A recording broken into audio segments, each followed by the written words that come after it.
Hello प्यारे बच्चों, आप सभी का स्वागत है Rajiv maths and reasoning classes में। आज हम कक्षा 10 त्रिकोणमिति का एक बहुत महत्वपूर्ण टॉपिक लेकर चल रहे हैं, त्रिकोणमिति के अनुप्रयोग। इसमें हम प्रश्न नंबर 5 पर पहुंच गए हैं। प्रश्न नंबर 5 है, यदि एक मीनार की छाया उसकी लंबाई की √3 गुनी है तो सूर्य का उन्नयन कोण ज्ञात कीजिए। एक मीनार बना लेंगे,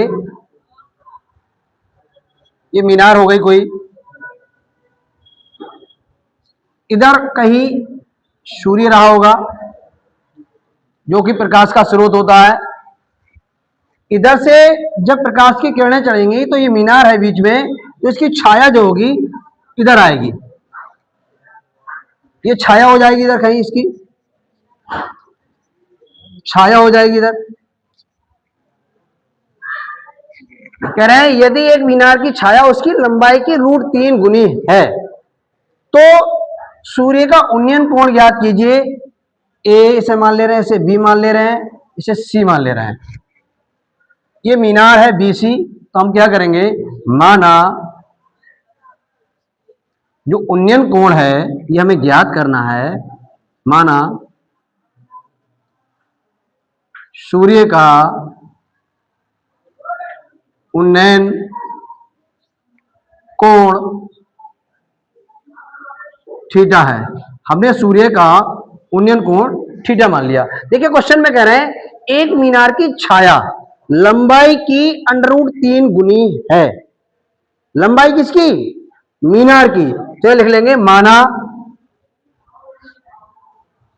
मीनार की लंबाई, बच्चों लंबाई को L मान लो या H मान लो, हाइट होती है एक प्रकार की। तो हमने मान लिया, माना मीनार की लंबाई जो है वो H मीटर है।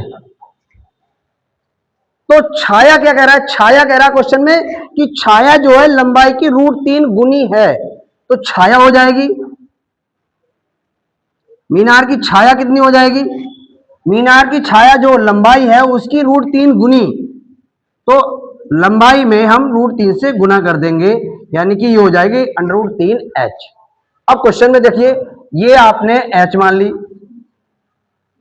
तो छाया हो जाएगी √3H। न्यून कोण हमने ये जो है थीटा मान लिया, तो लिखेंगे त्रिभुज ABC में देखो बच्चों, ये आधार और ये लंब है। आधार और लंब के बीच जो संबंध होता है वो tan के अंतर्गत होता है। तो इस त्रिभुज में tan लेके चलेंगे, tan थीटा बराबर लंब बटे आधार। प्यारे बच्चों देखो, लंब है BC और इसकी वैल्यू कितनी है H, ठीक है।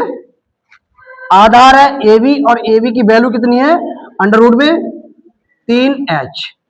इधर tan थीटा ऐसे चलता रहेगा, tan थीटा बराबर देखो S से H कट जाएगा तो ऊपर बचेगा 1, नीचे √3।